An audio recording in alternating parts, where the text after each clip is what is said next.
Welcome to this new episode of the Amiga CD32 review project. This time around, I've been taking a look at 6 Dizzy titles that were released on a single disc under the name The Big Six. This collection was published by Codemasters and developed by various development houses. It contains the following titles: Dizzy, Prince of the Oakfolk, Crystal Kingdom Dizzy, Fantastic Dizzy, Treasure Island Dizzy, Spellbound Dizzy, and Magic Land Dizzy. Dizzy is of course the creation of the brilliant Oliver twins, Andrew and Philip Oliver, who released the first Dizzy game as a Codemasters budget title in 1987 on the ZX Spectrum, Commodore 64 and Amstrad CPC.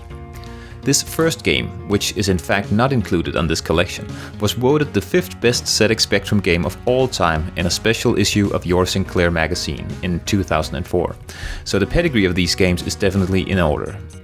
The name Dizzy, by the way, was given to our hero because of his signature moves.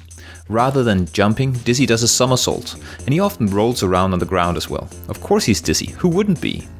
The Oliver twins, and perhaps especially Dizzy, are very fondly remembered and highly regarded by a whole generation of gamers.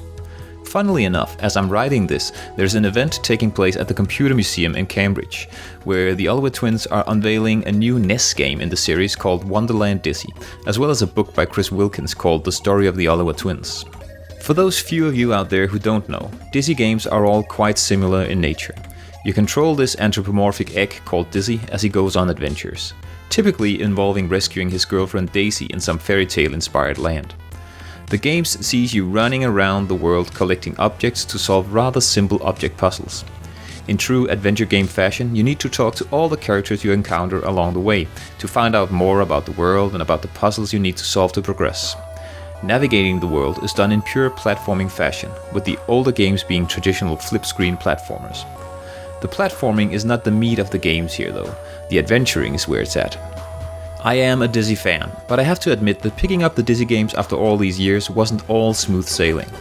While I still enjoy the adventure game part, talking to all the characters, solving the simple puzzles, and I like most of the platforming and exploration as well, there are some parts of the platforming that I simply don't enjoy anymore.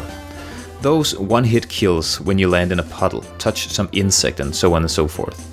I would really love to be able to enable an invincible cheat, and then lean back and enjoy myself whilst going through the adventure. Let's take a look at what the magazines back in the day had to say about the Big Six. CD32 Gamer gave the Dizzy collection an 89% score, writing that this is a package I would heartily recommend to anyone. Call me a big old softy if you like, but there's just something about Dizzy. Sound is no more than a few peeps and bleeps. The graphics are colorful, attractive and cartoony, but never rise above the simplistic. What it's got is charm and a simple childlike appeal.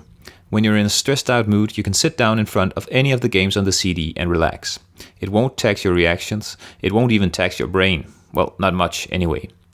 The gameplay may be nearer 1985 than 1995, but it's good honest fun, and I defy anyone to say otherwise.